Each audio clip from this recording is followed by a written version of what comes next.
warahmatullahi wabarakatuh.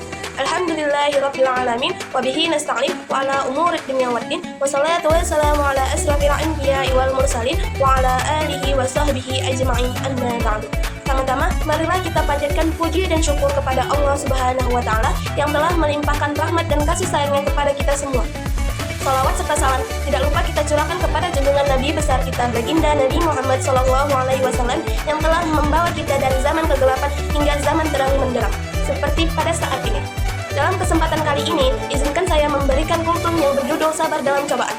Ketahuilah, semua yang terjadi di dunia ini adalah ujian. Tidak heran jika dalam menjalankannya, kita mendapatkan banyak kerikil tajam di tengah jalan, yang kadangkala membuat kita merasa lemah iman, merasa bahwa ujian terlalu berat, merasa kalau Tuhan tidak adil. Padahal sejatinya, setiap orang akan mendapatkan masalahnya dan ujiannya masing-masing. Ada yang diuji Allah dengan rasa takut lapar, harta benda, dan yang lainnya.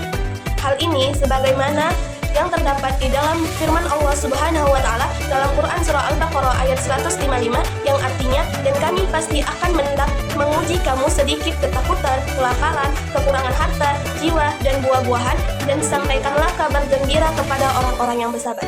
Maka dari itu, ketahuilah bahwa tidak ada satu orang pun yang tidak diuji oleh Allah. Bahkan menariknya, semakin kuat keimanan kita, akan semakin kuat ujian yang Allah berikan sebagai seorang hamba. Kita hanya bisa berikhtiar dan sabar dalam menjalani cobaan hidup yang Allah berikan. Karena kita tidak mempunyai kemampuan memilih dan memilah masalah yang akan kita hadapi. Apapun masalah yang datang pergantiannya pun harus kita syukuri. Karena kadangkala di balik cobaan yang Allah berikan, ada banyak hal yang baik dalam hidup kita. Cobaan-cobaan yang ada harus kita hadapi dengan berlapang dada, karena ujian dan cobaan akan menguji keimanan kita. Maka dari itu, apapun masalah atau ujian yang saat ini kita hadapi, bersabarlah atasnya, karena Allah pasti akan memberikan sesuatu yang baik di balik ujian tersebut. Demikianlah kultum singkat yang saya sampaikan. Wassalamualaikum warahmatullahi wabarakatuh.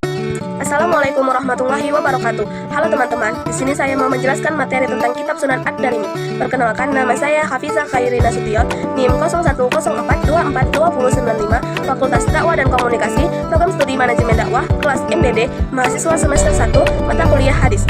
Dosen pengampu Haji Muhammad Iqbal Abdul Mu'in, LCMA. Beberapa materi meliputi tentang Kitab Sunan Ad-Darimi. 1. Pengertian Kitab Sunan Ad-Darimi.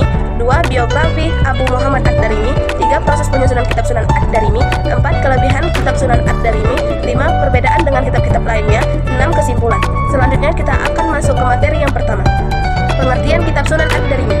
Kitab Sunan Ad-Darimi adalah salah satu kitab hadis yang disusun oleh seorang ulama terkemuka, Abu Muhammad Abdullah bin Abdurrahman Al-Darimi.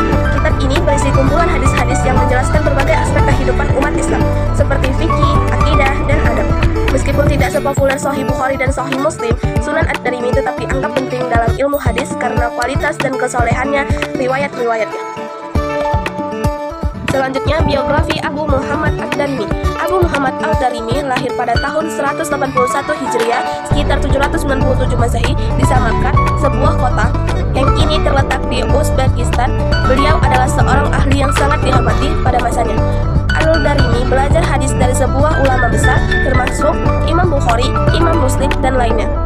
Selama hidupnya, ia dikenal sangat hati-hati dalam memilih hadis yang sahih dan mengutamakan metodologi yang ketat dalam menilai sanad dan matan hadis. Selanjutnya, masuklah kita ke proses penyusunan Kitab Sunan Ad-Darimi. Penyusunan Sunan Ad-Darimi dilakukan dengan tujuan untuk mengumpulkan hadis-hadis yang sahih serta memberikan kontribusi terhadap pengembangan ilmu hadis. Kitab ini berisi lebih dari 3.000 hadis yang dikategorikan dalam beberapa bab, antara lain tentang ibadah, muamalah, akhlak, dan akidah. Al-Darimi tidak hanya memasukkan hadis-hadis yang diriwayatkan dari para sahabat Rasulullah, tetapi juga memberikan perhatian besar terhadap kualitas perawi yang menyampaikan hadis tersebut. Kelebihan Kitab Sunan Ad-Darimi. 1. Metodologi yang kuat. Al-Darimi sangat selektif dalam memilih hadis. Ia hanya menerima riwayat yang sahih dan dapat dipertanggungjawabkan dari segi sanad maupun matanya. 2. Keberagaman materi. Sunan Ad-Darimi mencakup berbagai aspek kehidupan umat Islam, mulai dari ibadah hingga akhlak, sehingga memberikan panduan yang komprehensif dalam kehidupan sehari-hari. 3. Kontribusi terhadap ilmu hadis. Kitab ini memberikan kontribusi besar terhadap perkembangan ilmu hadis dengan metode yang sangat hati-hati dalam pengumpulan riwayat, yang kemudian digunakan oleh banyak ulama dalam kajian-kajian hadis. Materi selanjutnya, perbedaan dengan kitab-kitab hadis lainnya. Meskipun Sunan Ad-Darimi sering disebut sebagai salah satu dari Kutubulus Sittah, 6 kitab hadis utama, kitab ini tidak sepopuler Sahih Bukhari dan Sahih Muslim.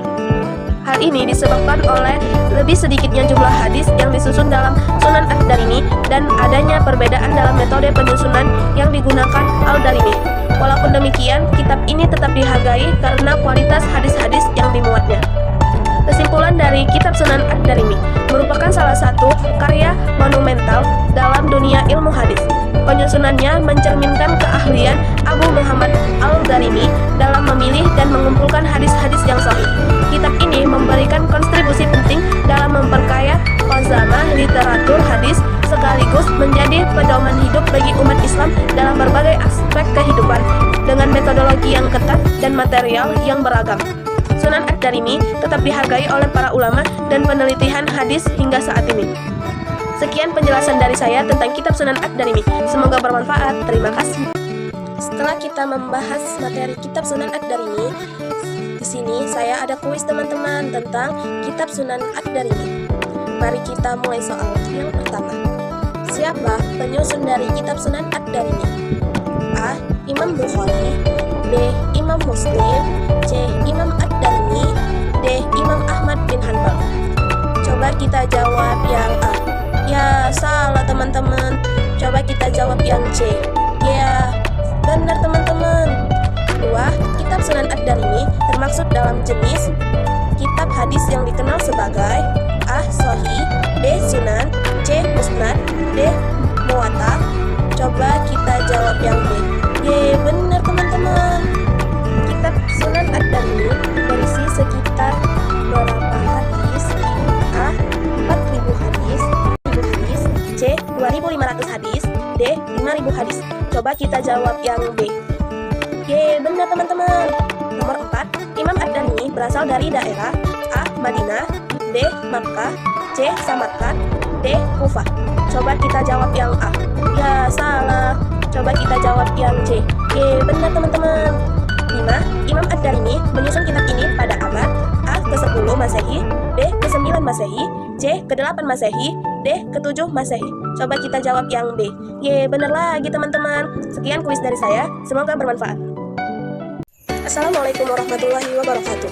Di sini saya mau menjelaskan materi tentang istri adalah pemimpin. Perkenalkan, nama saya Hafizah Khairi Nasution, NIM 0104242095, Fakultas Dakwah dan Komunikasi, Program Studi Manajemen Dakwah, kelas MDD, mahasiswa semester 1, mata kuliah hadis. Dosen pengampu Haji Muhammad Iqbal Abdul Mu'in, LCMA. Beberapa materi meliputi tentang istri adalah pemimpin. 1. Peran istri dalam keluarga. 2. Istri dalam perspektif Islam. 3. Tantangan yang dihadapi istri sebagai pemimpin. 4. Istri sebagai pemimpin dalam masyarakat. 5. Hadis istri sebagai pemimpin. 6. Kesimpulan. Selanjutnya kita ke materi yang pertama, peran istri dalam keluarga. 1. Pemimpin dalam pengasuhan anak istri. Sering memegang peran penting dalam pendidikan dan pembentukan karakter anak-anak. 2. Pemimpin dalam pengelolaan rumah tangga. Istri sering mengelola keuangan rumah tangga, membuat keputusan mengenai pembelian, kebutuhan rumah, dan merencanakan kegiatan keluarga. 3. Pemimpin dalam menjaga keharmonisan keluarga. Istri sering menjadi mediator dalam menyelesaikan konflik dan menjaga keharmonisan hubungan suami istri serta antara anggota keluarga dalam perspektif Islam. Dalam Islam, peran istri sebagai pemimpin dalam keluarga diakui dan dihormati. Rasulullah SAW bersabda, memberikan teladan kepada umatnya tentang pentingnya penghargaan terhadap istri dan haknya dalam memimpin rumah tangga. Dalam hadis, Rasulullah SAW bersabda, setiap kalian adalah pemimpin dan setiap pemimpin akan diminta pertanggungjawaban atas yang dipimpinnya. Hadis riwayat Bukhari. Ini menunjukkan bahwa pemimpin dalam keluarga, baik suami maupun istri, akan diminta pertanggungjawaban di hadapan Allah Subhanahu wa Ta'ala. Tantangan yang dihadapi istri sebagai pemimpin. 1. Stereotip gender. Salah satu tantangan terbesar bagi istri yang berperan sebagai pemimpin adalah stereotip gender yang masih berlaku di banyak masyarakat. Dalam beberapa budaya, peran pemimpin lebih sering dikaitkan dengan suami sebagai kepala keluarga. Hal ini dapat menciptakan ketegangan dalam hubungan suami istri dan membatasi potensi kepemimpinan istri. 2. Keseimbangan antara karir dan keluarga. istri yang bekerja di luar rumah seringkali menghadapi tantangan untuk menyeimbangkan peran profesional dan peran sebagai pemimpin keluarga. Tekanan untuk memenuhi kedua peran ini bisa sangat berat dan kadang-kadang bisa mempengaruhi kinerja atau kesejahteraan keluarga secara keseluruhan. Kurangnya dukungan dari suami. 3. Bagi sebagian istri, kurangnya dukungan atau pengakuan dari suami dalam peran kepemimpinan mereka bisa menjadi tantangan yang berat. Suami yang tidak menghargai atau mendukung istri dalam menghadapi keputusan dapat menciptakan ketidaksejahteraan dalam hubungan keluarga. Selanjutnya, masuklah kita ke materi istri sebagai pemimpin dalam masyarakat. 1. Peran istri dalam komunitas sosial. Selain berperan sebagai pemimpin dalam keluarga, istri juga dapat menjadi pemimpin dalam berbagai komunitas sosial. Dalam berbagai organisasi kemasyarakatan, istri dapat memainkan peran penting dalam merancang dan mengimplementasikan program-program yang bermanfaat bagi masyarakat, seperti kegiatan sosial, pemberdayaan perempuan, atau kegiatan keagamaan. 2. Kepemimpinan dalam pendidikan. Istri yang memiliki latar belakang pendidikan dapat menjadi pemimpin dalam bidang pendidikan, baik sebagai pendidik di sekolah, penggerakan dalam program literasi, atau pemimpin dalam pembentukan kurikulum yang berbasis nilai-nilai moral dan budaya. 3. Peran istri dalam dunia kerja dan politik. Seiring perkembangan zaman, semakin banyak istri yang berperan aktif dalam dunia kerja dan politik. Mereka tidak hanya berperan sebagai pendukung di balik suami, tetapi juga dapat menjadi pemimpin di sektor profesional atau mengambil peran dalam pengambilan keputusan politik yang mempengaruhi masyarakat secara luas. Dalam hadis Rasulullah SAW bersabda, "Wal mar'atu ra'iyatu fi baiti zawjiha wa mas'ulatu 'an ra'iyati." Dan seorang istri adalah pemimpin di rumah suaminya dan bertanggung jawab atas kepemimpinannya. Hadis riwayat Al-Bukhari. Karenanya dalam hadis ini Rasulullah SAW bersabda menandaskan bahwa wilayah kepemimpinan wanita adalah keluarga dan rumah tangga suaminya, sedangkan wilayah kepemimpinan laki-laki berada di luar rumah. Seorang wanita hendaklah memiliki kemampuan dan kelayakan untuk menjadi pemimpin, sehingga dapat menunaikan amanah kepemimpinan dengan sebaik-baiknya. Kesimpulan, istri adalah pemimpin dalam berbagai aspek kehidupan, baik dalam keluarga maupun masyarakat. Dalam keluarga, istri berperan sebagai pemimpin dalam pengasuhan anak, pengelolaan rumah tangga, dan menjaga keharmonisan keluarga. Di masyarakat, berperan sebagai pemimpin yang aktif dalam kegiatan sosial dan profesional. Namun, tantangan yang dihadapi istri seperti peran gender, tradisional, dan tuntutan ganda harus diatasi dengan dukungan yang adil dan saling menghargai. Dalam dunia yang semakin berkembang, peran istri sebagai pemimpin semakin diakui, dan kesejahteraan antara suami dan istri dalam keluarga dapat menciptakan keharmonisan dan kesejahteraan yang lebih baik. Sekian penjelasan dari saya tentang istri adalah pemimpin. Semoga bermanfaat. Terima kasih. Setelah kita membahas materi istri adalah pemimpin, di sini saya ada kuis teman-teman tentang istri adalah pemimpin. Mari kita mulai soal yang pertama. Apa yang harus dilakukan istri ketika menjadi pemimpin dalam keluarga? A. Mengambil semua keputusan tanpa melibatkan suami. B. Menciptakan komunikasi yang baik dan saling mendukung dengan suami. C. Mengabaikan pendapat suami dalam setiap keputusan. D. Menghindari diskusi mengenal masalah keluarga. Coba kita jawab yang B. Ye, benar teman-teman. 2. Salah satu tantangan yang sering dihadapi istri sebagai pemimpin keluarga adalah A. Terlalu banyak dukungan dari suami. B. Kehilangan kebebasan pribadi. C. Menjaga keseimbangan antara peran sebagai ibu, istri, dan pemimpin. D. Tidak ada tantangan yang signifikan. Coba kita jawab yang A. Ya, salah teman-teman. Coba kita jawab yang C. Ye, benar teman-teman. 3. Bagaimana peran istri sebagai pemimpin dapat berpengaruh pada perkembangan anak-anak? A. Mengajarkan anak-anak untuk mengikuti satu pihak tanpa diskusi. B. Meningkatkan kemampuan anak untuk bekerja sama dan menghargai pendapat orang lain. C. Membuat anak merasa tertekan dan tidak dihargai. D. Mendorong anak untuk mengabaikan peran suami. Coba kita jawab yang B. Ye, benar lagi teman-teman. 4. Seorang istri yang memimpin dalam keluarga cenderung memiliki karakteristik A. Menghindari komunikasi dan pengambilan keputusan. B. Sabar, bijaksana, dan terbuka untuk berdiskusi. C. Mengontrol semua aspek kehidupan keluarga secara sepihak. D. Memasakkan kehendak dalam setiap situasi.